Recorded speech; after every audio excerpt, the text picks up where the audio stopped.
Hi, I'm Mark Madison, the historian at the National Conservation Training Center in Shepherdstown, West Virginia, and I'd like to welcome you to another in our series of broadcasts we like to call Conservationists in Action, where we bring in biologists, writers, other prominent conservationists to talk about the work they're doing and to share it with the rest of the country.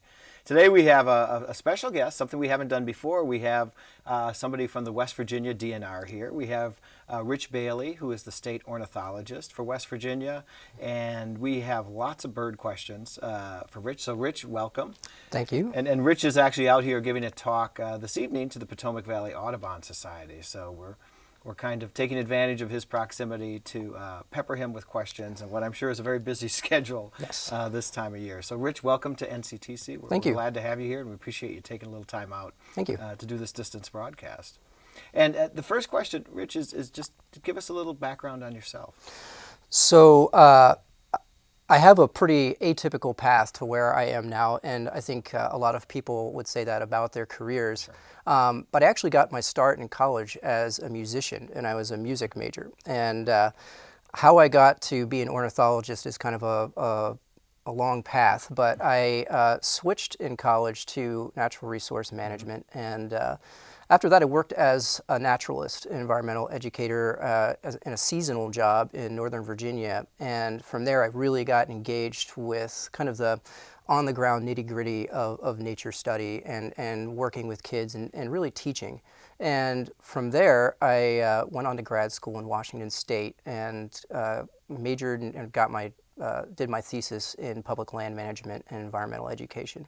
Following that, I came back east and did a stint in AmeriCorps in West Virginia, and that's where I found I really loved this state for many reasons. And so I was there for 2 years, and after that I went on to manage a park and nature center in Northern Virginia. And while I was there, and this was about 10 years ago, I really cultivated and developed a really deep interest in birds and bird conservation. I've always been a bird watcher. My mom got me hooked at a very early age. But working with the park authority I was a part of, both teaching about birds, but also doing on-the-ground habitat restoration projects and environmental policy consulting and stuff like that, I really became engaged with it.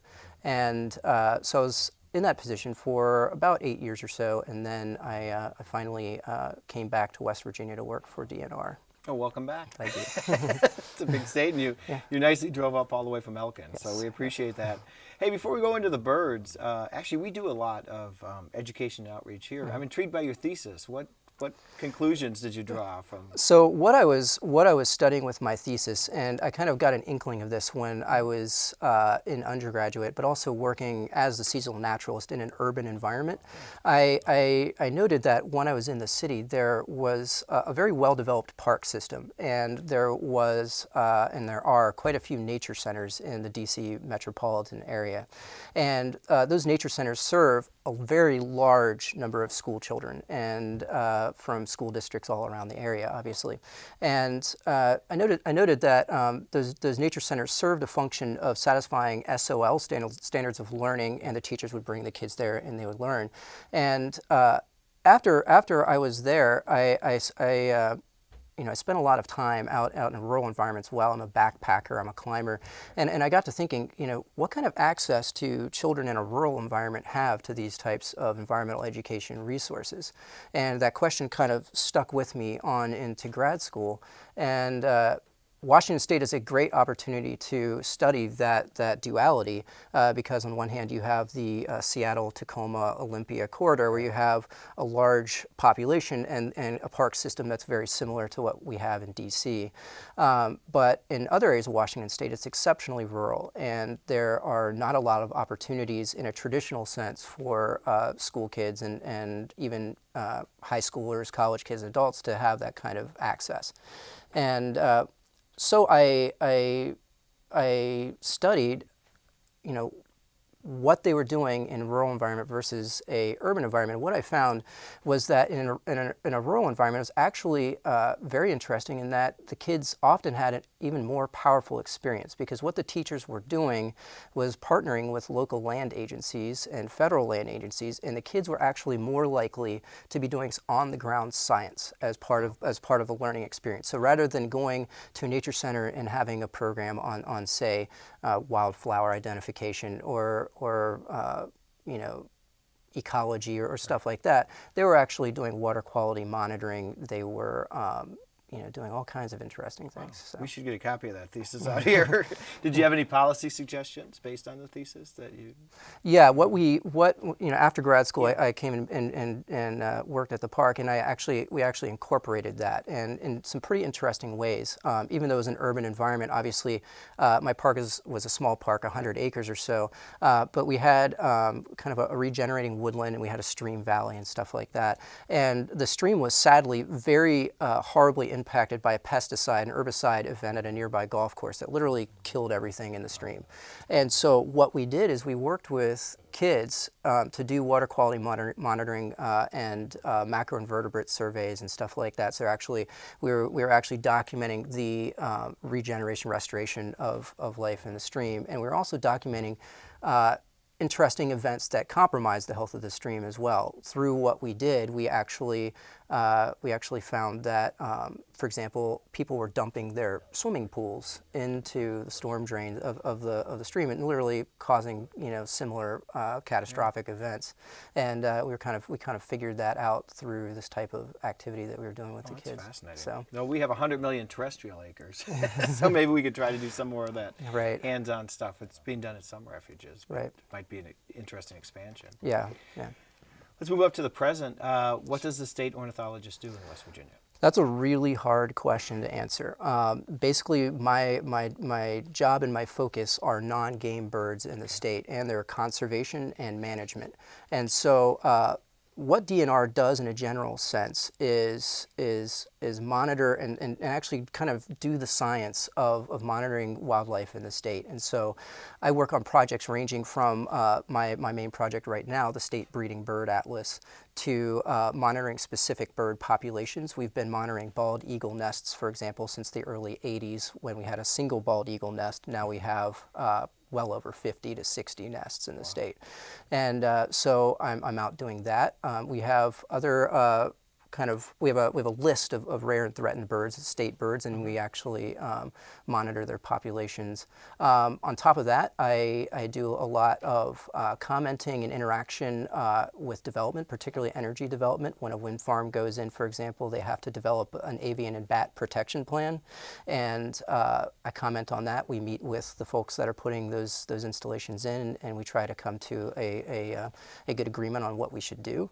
I answer public inquiries. I give presentations across the state.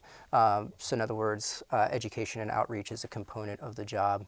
And so it's really all over the map. You have a lot of stuff on your plate, it Yes. sounds like. So Yes. we really do appreciate the hour you're giving us. Yeah, sure. One of the first projects you mentioned was the Bird Atlas, and I think Yes. you've got some images to show us what you're doing with that. Yeah. So if you look at this image right here, it's kind of a good cross-section of some of the birds we have in the state. And one of the things that I've always been struck by with West Virginia is just the diversity of both the topography, but also the types of habitats we have in the state. And as you might suspect, given the fact that the state is I believe, the second most forested in the nation, there are a lot of birds in the state, species-wise, that are in pretty big trouble other places, but are actually doing okay here in the state. So what I'm working on is the Breeding Bird Atlas. Okay. And it's the second atlas that we've done. The first one was in the 80s, and most states have completed at least one atlas at this point. Mm-hmm. And what it is, in a fundamental sense, is to document both the distribution of species in the state, but also get a measure of their relative abundance. How common is one bird species relative to another? And we do this every 20 years. And what it enables us to do is just track changes in bird populations, and those changes are both, again, in terms of distribution and abundance. And we are in year 4 out of 5, and we're really getting into the busy season, believe it or not, with Bird Atlas, even though it's a year-long effort, and I work on it year-long. May and June are really kind of extremely busy months for us as we go across the state. And we're already finding out some very interesting things relative to the last atlas, and some of it's good news. Take the bald eagle again, for example. We've seen a really big expansion of bald eagle numbers in the state.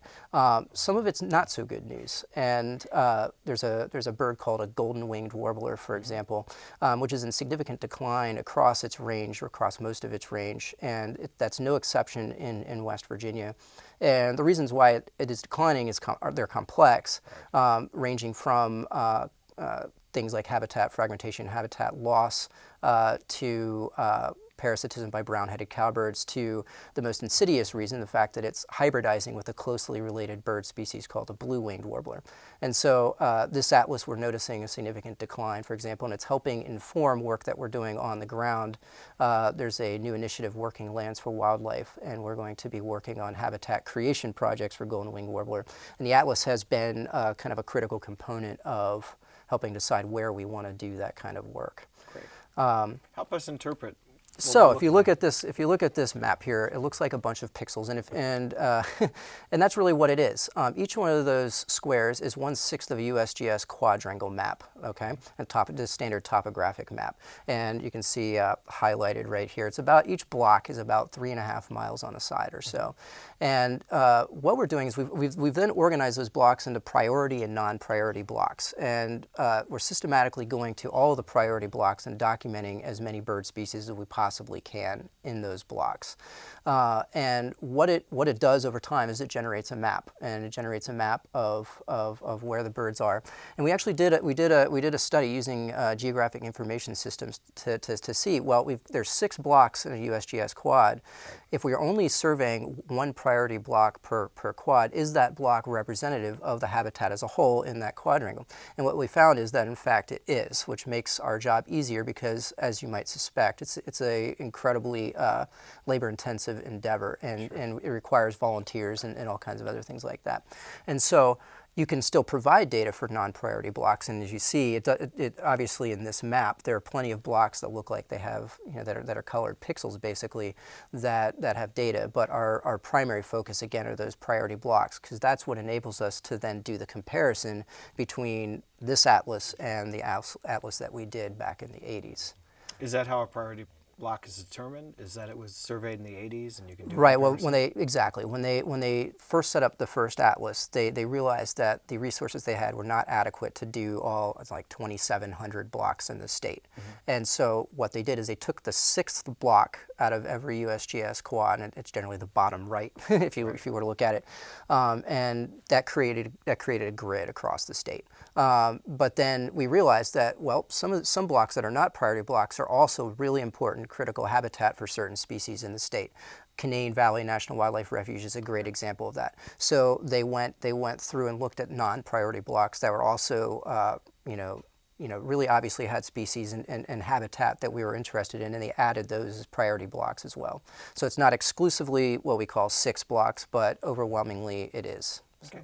And the southwestern part, has that just not been surveyed yet? So exactly. What you notice is there's a big hole down in the southwestern part of the state, and it's no coincidence that that's right, I think.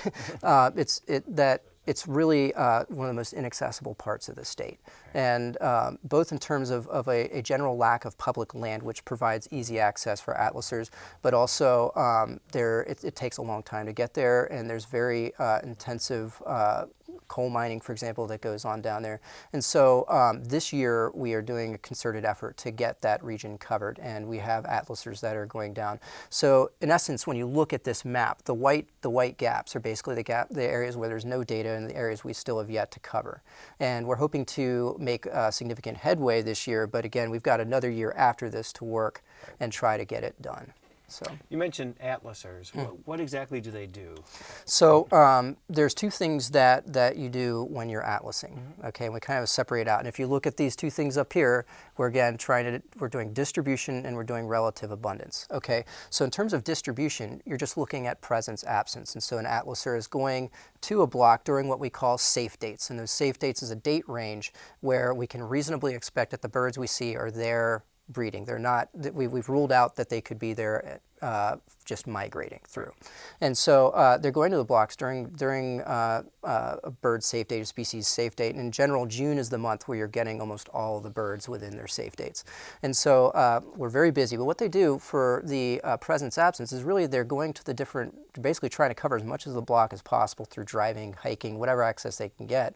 And they're documenting all the birds that they see, all the different species that they see. So in other words, if I'm in a block and I see a Carolina chickadee, you know, I'm looking at the behavior of that bird, and there are different codes that tell me what's the likelihood that this bird is breeding. And it ranges from I'm just seeing the bird to I'm seeing a bird feeding, you know, fledged young, for example. That's it's obvious that the bird had successful breeding.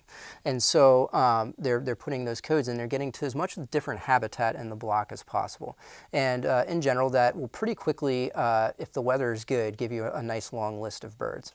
And that'll give you the presence absence. That'll color the pixel and it'll say, okay, we saw the bird. And the darker the pixel on the map, the more in this case, the more observations there are. But if you were to go and take a look at a map of a particular species, the darker pixel would mean increased likelihood that it was breeding. But in addition to that, we're also needing to document a relative abundance. Right. And so the first atlas, we did not do that. So this is the first atlas that we're doing that. And so statewide coverage is incredibly important. And it's a little bit more of a complicated step to do that. And so staff involvement has been overwhelming the way that we've gotten that data, but also we do have volunteer help with it. But what it involves is actually setting up what we call point count stations, point count surveys at 5 points in a given block, and those 5 points should basically reflect the habitat diversity in that block. And so if you're in a block and you say there's a farm field, you set a point there. You've got interior forest habitat, you've got wetland, so you try to set the points accordingly. And what they're doing is it's a 10-minute point count protocol where they're actually not just documenting what birds. In most cases, you're actually hearing. Atlasers need to be able to really know their birds by ear, but how many are there? And through that, you can get a sense of both within the block what's the relative abundance, but you can start to tease out a statewide or region-wide or county or however you want to divide it up. You know what the.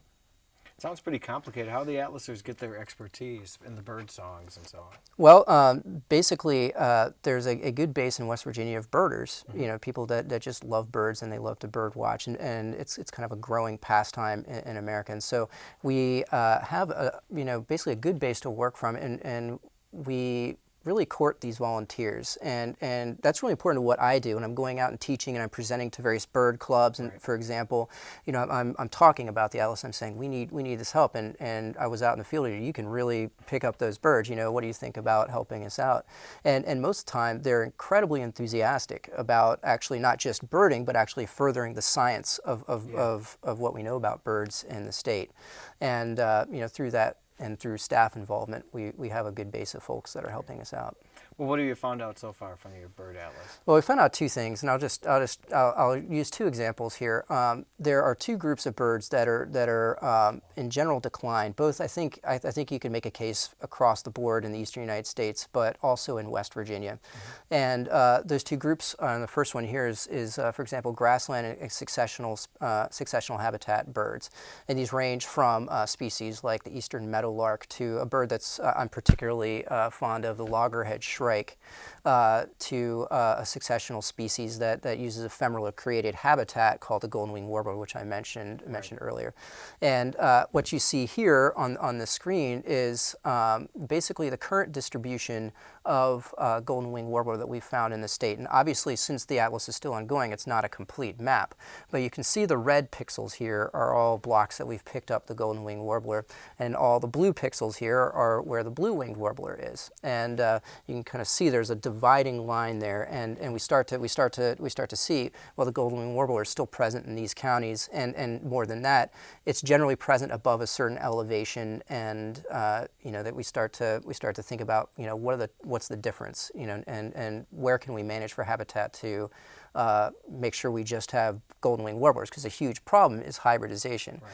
But again, if you look at the map up here, this is the Goldenwing Warbler coverage from 1989. And you can see there's just a drastic difference there, particularly down here in the coal fields of the state.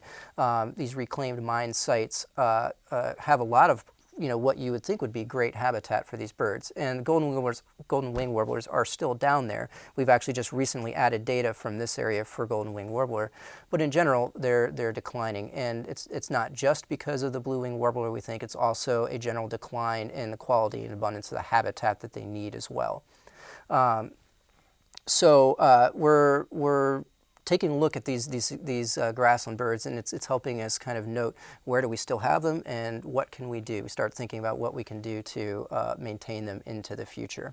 The hybridization is interesting. Before Yes, we leave this, yes. I mean, we think about a lot with mammals, wolves, bears, and so Yes. on. Is it common in birds to have this hybridization issue? It can be common, yes, and as you might suspect, it's much more common between very closely related bird species, and these are birds that are within the same genus, for example.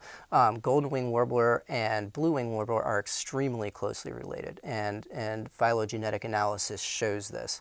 Right. And they're so close together, genetically speaking, as a matter of fact, that they really readily hybridize with each other. It's not just, as an accident here and there, but where there's a contact zone, they actually will readily reproduce and create hybrids. And what we found is over time, and what the science is saying is roughly over a period of 50 years, if there's a contact area between blue-wing and golden-wing, over a course of 50 years, for whatever reason, the blue-wing warbler will replace the golden-wing warbler.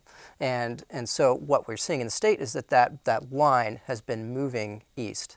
And basically what it means is the golden-wing warbler is appearing to kind of getting squeezed out in a way. And what eliminated the breeding barrier that used to exist between them? That's a good question that we also are uncertain of. We know that the blue-winged warbler has been expanding its range. There are any number of theories about it, ranging from climate change to changes in the landscape caused by anthropogenic causes, basically. But there is no definitive answer as to why, as far as I know, as to why the blue-winged warbler has been expanding. Just that it has, and as it has expanded and moved to cooler environments, because the golden-winged warbler generally has favored slightly wetter but also cooler habitats. As the blue-winged warbler has moved in, the golden-winged warbler is just getting squeezed out. I'm going to ask you one last question, because Yeah. some of the audience won't be conservation biologists, Sure. and they might be wondering, why are hybrids a problem?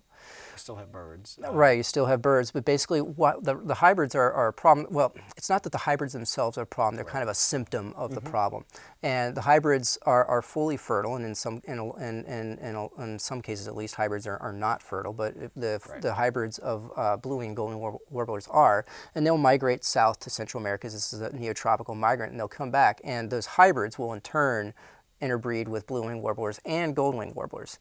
And so we're just trying to figure out what the process is, but basically over time there's at least a phenotypic shift from basically towards blue-winged warblers, and over time blue-winged warblers completely replace. Okay. So Thanks. yeah.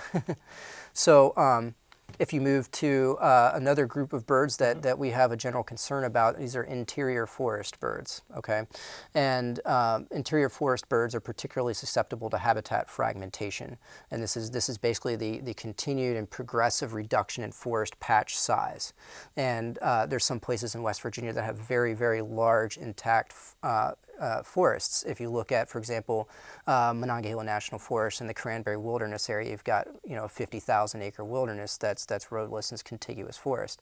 But in large areas of the state, even though the state is overwhelmingly still forested, those forest patches are smaller.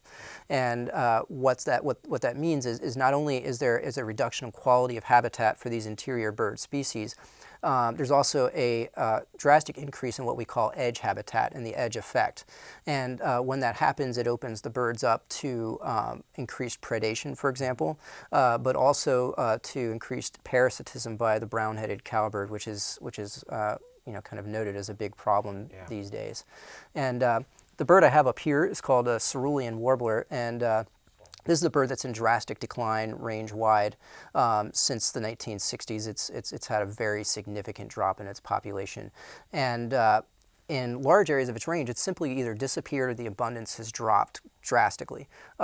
One of the things about West Virginia that's kind of great, but also very important to what we do and what we're studying, is that West Virginia is quite possibly going to be one of the last real strongholds for this species. And the Cerulean Warbler requires large intact patches of forest, but not only that, it tends to like forest with kind of old growth characteristics, which might mean canopy breaks, for example, where the bird likes to sally out and catch bugs and stuff like that. And there's still large parts of the state, as you might suspect. It's very rugged, where this is actually the most common warbler in some places still. But it's still declining nonetheless. Abundance seems to be dropping, and so we're increasingly interested in areas where we still really have high abundances of the species. And there are other birds as well. The wood thrush is one that folks might be more familiar with. The wood thrush is declining range-wide as well, and we're interested through this atlas to figure out what's going on with that species and what effect forest fragmentation is having as well. I notice where we live in the Eastern Panhandle, it's not a stronghold for the Cerulean Warbler. No, and it's interesting. If you look at this map, it's really west of the Allegheny Front, and in the Ohio Hills region, but also Allegheny Plateau region, and then down into the southwest part of the state. And again, you see a gap here. That's not because there are no Cerulean Warblers there, it's that we haven't gotten there yet. But you can it really will start to leap out how important this part of the state is, for example. But we do have Cerulean Warblers in the Eastern Panhandle. It's just in specific places like Sleepy Creek Wildlife Management Area, for example, has Cerulean Warblers. Great. So, do you have any more for the bird atlas? That's it for the bird atlas, yeah. So you're going to finish this in a year, and this is monitoring what's out there. Then do you take remediation measures? Well, yes. The short answer is yes, and Goldenwing Warbler is a good example of that through the Working Lands for Wildlife initiative that's kind of in progress right now. Mm-hmm. The NRCS is leading the charge, so to speak, but we're working closely with them. And what is working with private landowners, private small landowners, to manage for Goldenwing Warblers specifically. And what this data is giving us is the ability to say, okay, these are the counties that we really want to focus in. It's very obvious, even though, for example, we have Goldenwing Warblers down here, we have Goldenwing Warblers up here, right. It's really kind of in the midst of the contact zone, and it seems like no matter what we do, it might be too late, so to speak. But are there areas like here, for example, in Pocahontas County, Greenbrier County, are there places where we still overwhelmingly have Goldenwing Warblers, and can we boost their populations in those regions? And so the atlas in this case is directly informing on-the-ground management that we're doing. In the case of the Cerulean Warbler, it's another good example. Folks at WVU are doing a lot of work on looking at, and I think they just finished a project on this, looking at, well, is there a way that we can manage for Cerulean Warblers in the forested landscape and still allow people that are doing forest management on their property to generate an income, basically?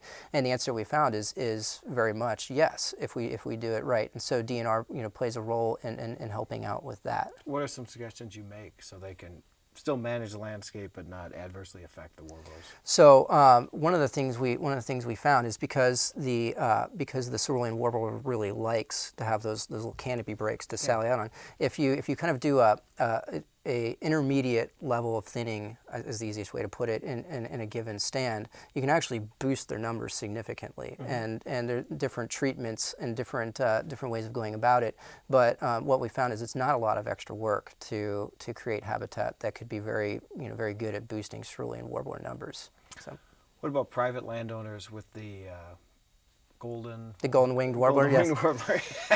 So what the Working Lands for Wildlife is basically, a farmer or forestry. It's not necessarily in their economic interest to manage for Goldenwing Warblers, and so what the initiative is doing is actually helping them out financially in doing management on their properties for Goldenwing Warblers. Oh, that's great. Yeah.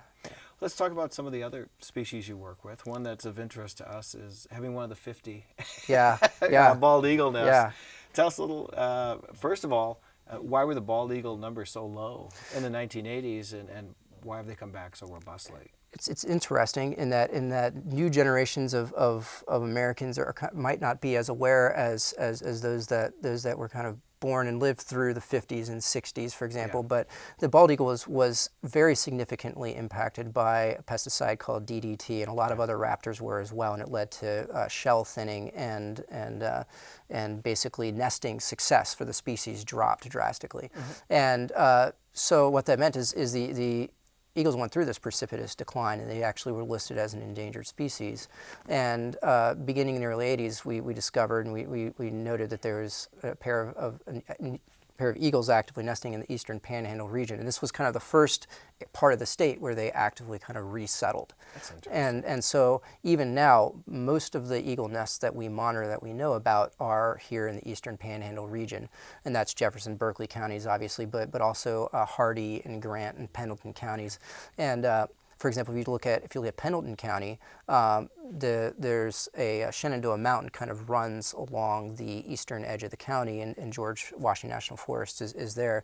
And there are a number of flood control impoundments, dams and water impoundments kind of along the base of the mountain in West Virginia, and we're finding that eagles are nesting kind of at those impoundments, those little bodies of water. But they're also starting to nest increasingly along the Ohio River. There's a new nest now along the Greenbrier River in Pocahontas County, and it's only a matter of time, really. You're kind of noting they're just filtering out along these waterways and other lakes and stuff like that. Great. And those of you in the audience, you've been looking at our 8-week-old eaglets this year, and they seem to be doing very well. They're growing quickly. How do you monitor the eagle nest? You just is it a census, or? Well, what we do is we have known nest locations, and we rely on actually locals giving us a call and saying, "Hey, I've got eagles nesting on my property." This is kind of the main way that we discover eagle nests. And so what we do is once we know there's a nest, we'll generally try to visit 3 times during the breeding season. That first time, kind of when they're first getting started, generally in February, and we'll do 2 other visits after that, just to document the breeding success. In other words, they've started nesting as pairs. This nest has been active for X number of years. They're back on the nest. Great. Looks like the female's on eggs. We'll wait. We'll come back. Oh, look, there's nestlings in the nest now. How many are there? And then we'll come back in June and we'll take a look.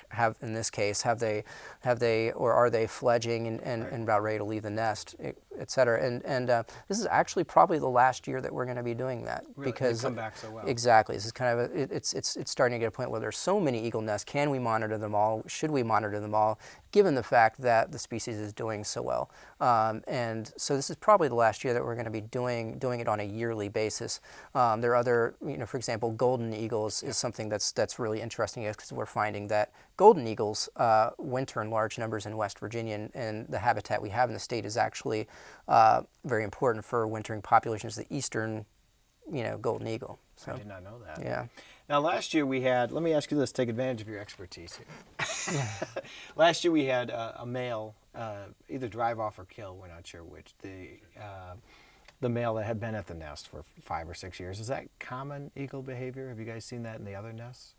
I can't say that it's common, and I'm not aware of it being documented in any of the other nests. But then again, my caveat is I've only been on the job for a year, so I'd have to ask my coaches who've actually been monitoring for 10 years. Sure. But looking back, it's definitely not a common occurrence, but as you guys noted, it is known to happen, and it can happen. And the way you described the nests coming into West Virginia, are they basically just following the rivers? Are they migrating in along the Potomac and the Ohio and that? It seems, in terms of where the nest distribution is, it seems to be following loosely in a general sense, that kind of pattern. That they're moving up and down the waterways in Hardy and Grant County and Eastern Panhandle.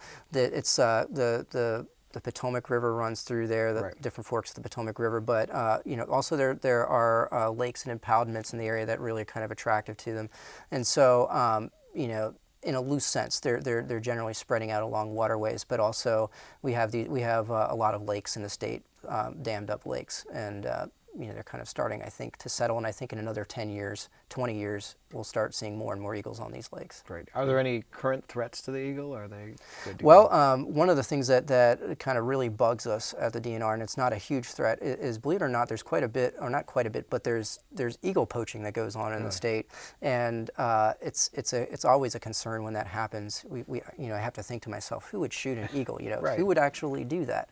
But it's something that we take seriously and that we follow up on with Fish and Wildlife Service, and really the way to mitigate that is landowner education and outreach. Just talking to folks and letting them know, hey, this is not, there's no reason for you to need to shoot a bird of prey like this. Why are poachers shooting eagles?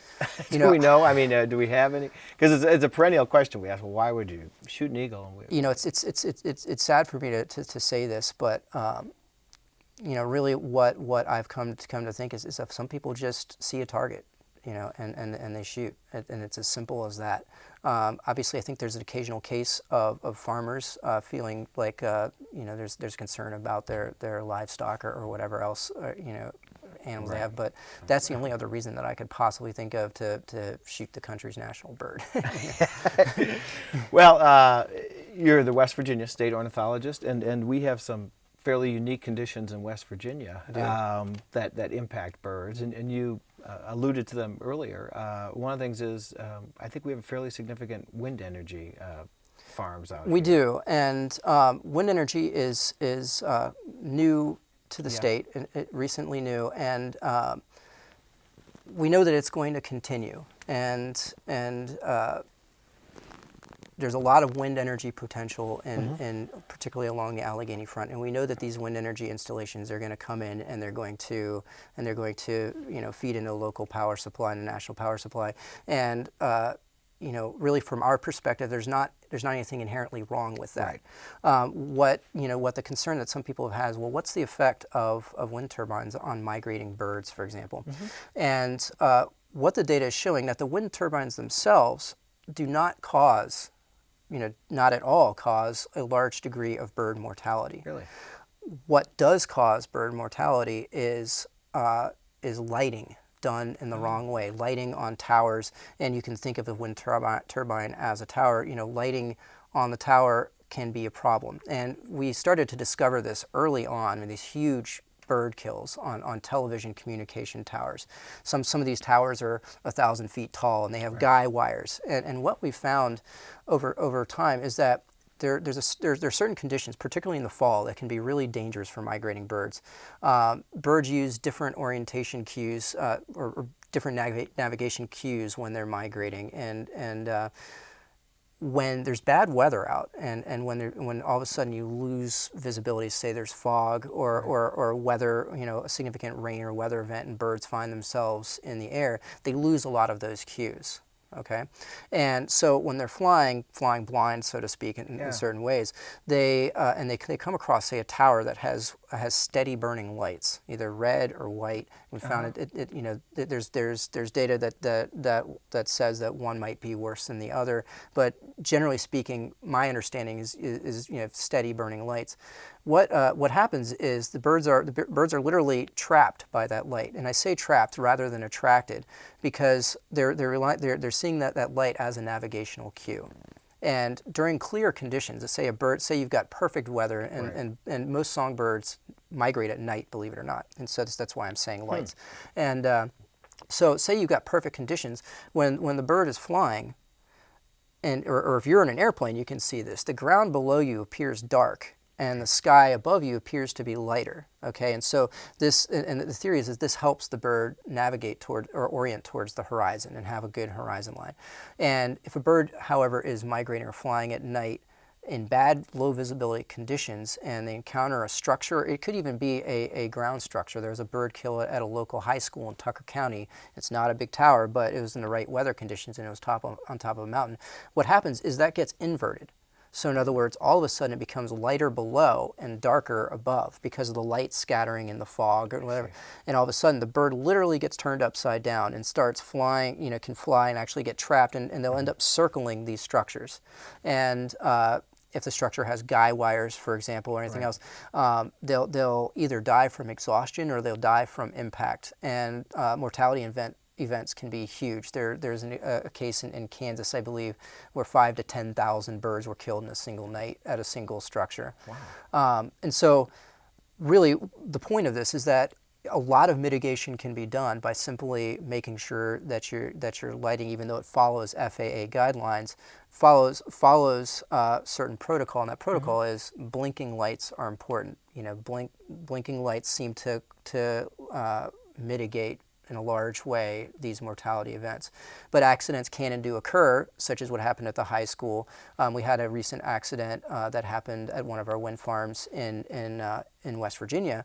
But again, it wasn't the turbines themselves that caused the mortality. It was the lighting issue. And it wasn't actually the lighting on the turbines, it was the lighting on the substation. So it wasn't even, So it's, you might get the point that it's a complicated issue.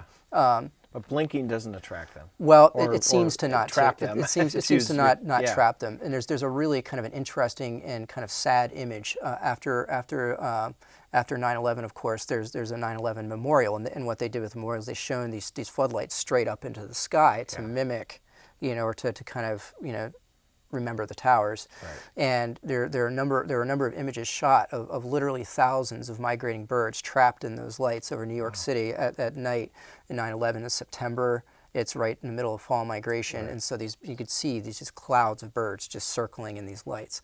And so it really is, and it can be a big issue and a big concern. And so what we do is say, well, we know when facilities are going in, and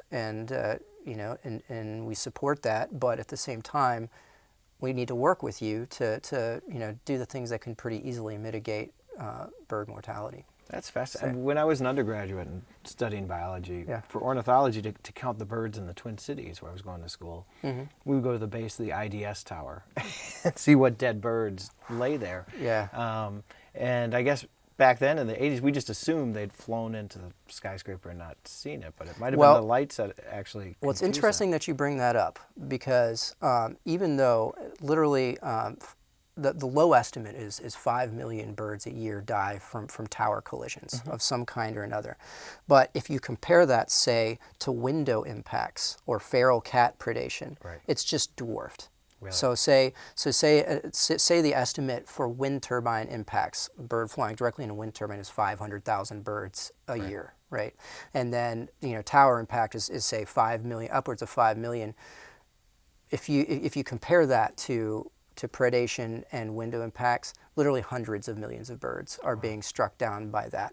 And so basically what the birds are seeing is a reflective surface, and so to them it's just a continuation of their field of vision, and they fly and they impact directly into the windows.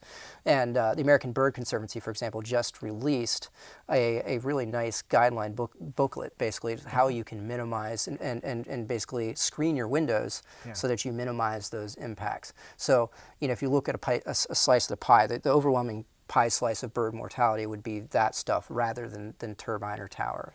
That's very interesting. Yeah. What about feral cats? Can we do anything about that? Is that a huge impact in West Virginia, or?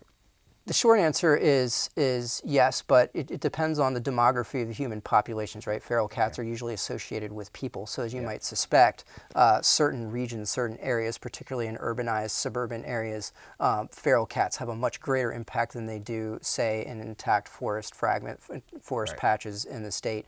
There are cats on farmland, farmland type habitat, and so there's predation there. But it's kind of if you think of pollution, of point source versus non-point source pollution, cat predation is kind of non-point source pollution. It's kind of a common, it's kind of a prevalent overall reduction in bird populations. I would say compared to other states, West Virginia suffers from it less, simply because West Virginia is a more rural state with more wildland habitat or other types of habitat. Okay. The other thing we're known for in West Virginia is coal. Yes. We don't have it here in the Panhandle, but what is the impact of coal mining on bird populations? Mountaintop removal mining in the southwest part of the state, again, is something that's really important to the economic livelihood of much of the state, Right. and it's something again that we know is going on, is going to continue to go on, and but what it does cause is habitat fragmentation, and what it does is it can reduce forest patch size, which then directly correlates to loss of habitat for interior forest birds, and so. Working through the atlas, for example, and I'm interested in seeing what's the difference in distribution, with ongoing coal mining, and what are ways that we can mitigate it. Are there areas within the coal mining landscape that are not going to be mined, and can we really work to improve habitat there so that the coal mines can continue to operate, but we can continue to really boost in quality habitat for these interior forest birds. And so it's kind of again a complex issue, and it just depends on where you are in the state. But in general, we look at it in terms of forest fragmentation for these species. On the plus side, reclaimed mine sites could potentially be a boon for grassland bird species. So you can look at it that way as well. Some of these reclaimed mine sites have goldenwing warblers, for example. We've noted a bird called grasshopper sparrows on some reclaimed mine sites. But it's a complex issue because reclaimed mine sites need to have not just if you were at a reclaimed mine site, you're looking at it, ostensibly it looks like a grassland, Right. but that's not necessarily as important as what type of grass is growing, what types of bugs, what's the bug biomass that's getting produced, what kind of forage and food. It might actually be that the birds arrive and try to nest, but find that they simply don't have the food resources to nest successfully. But on the other hand, it might be, well, no, it actually is good, and they're nesting very successfully down there. And again, with the atlas, it's an access challenge. How do we get onto these mine sites, these reclaimed sites, to document this? And that's one of the things we're working on. So it's a very thoughtful answer. I think we're lucky to have you as our state ornithologist thinking about this deeply. Let me move to a less critical issue. Sure. We get 10 to 15,000 students through here every year, Sure. and most of them are not from West Virginia. Sure. Where do we fit on the Atlantic Flyway and here in the Panhandle, and what are some of the more interesting bird things they might see if they came from the West or Alaska? They come from all over the the wonderful country. thing about West Virginia is because of the topography, we have a very wide range of habitats, and that ranges from lowland, lush, deciduous forest along the Ohio River to farmland and lake habitats to the red spruce forest and red spruce habitat on top of the mountains in the Alleghenies. And depending on where you are, you're going to have a whole different complement of bird species to look at. And when you think about, at least my sense of this is when you think about flyways, we tend to like to think about bird flyways. There's a specific line where the birds are going, and then outside that flyway they're not, Yeah. and it's not quite as cut and dry as that. But in a general sense, there are large numbers of migrating birds that follow the Allegheny front, and we have different bird banding stations in the state, and one in particular is called the Allegheny Front Migration Observatory, and it's actually not too far away from here. It's up on near Dolly Sods Wilderness area, and so what they found many years ago is that they're just huge. Gosh, they're huge numbers of birds, kind of filtering through this area, heading south, and they band in the fall, and I've gone there and spent some time with them, and again, it's just a major corridor for birds heading south, and so they're banding the birds, they're noting, and over time, year by year as they band, the idea is that not only can we track what's the trend line in the numbers of particular species that are coming through, but also when you band a bird, you hope that eventually it'll be recovered, and we'll be able to kind of document, well, where has this bird been, and so banding recovery rates, as you might suspect, are very low, but every time it happens, it really helps to inform us about this stuff. That's great. So we are an important. Yes, the short answer, West Virginia is important in many ways for bird life, not only because it's some of the best remaining habitat for certain species, but also we're blessed with lots of mountains, and in particular the Allegheny Front, flyway there, as you put it. So You mentioned earlier a part of your job is speaking to the public, Yeah. and probably youths in addition to adults Yeah. and so on. I'm curious about the youth end, because we're trying to get into that more and more Right. in our agency. What message do you give young people when you're talking about birds? What do you hope they take back? They're not going to become birders after an hour with you, although that'd be great. they're not, and what I try to get across is what I said in my previous job is you don't need to go on vacation, you don't need to travel a long distance to really find amazing things. And a lot of folks in West Virginia have the benefit of not living in the city, even though there's wonderful things to observe in the city. They live on farms, they live in the woods, and there's just such abundance just right at home. And not only that, but there's this idea that it's just totally inaccessible because there's so much to learn, there's so much to know. And what I always tell them is I don't know squat.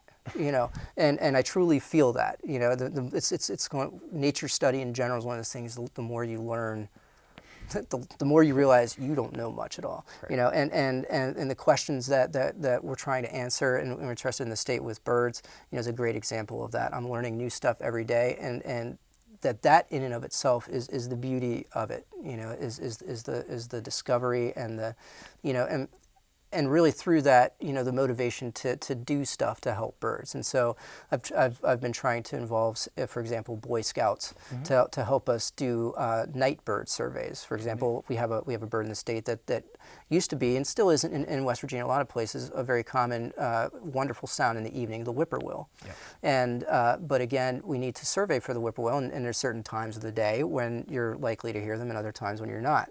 And so, trying to get kids engaged, as a scouting activity, to go drive in your car with your window rolled down, and listen for whippoorwills, and let me know, But again, it's kind of that concept of stepping beyond just kind of the classroom or facility-based learning to actually furthering the science, and through that, having a very powerful learning experience. Well, and so, any opportunity that, we have to do that is very important.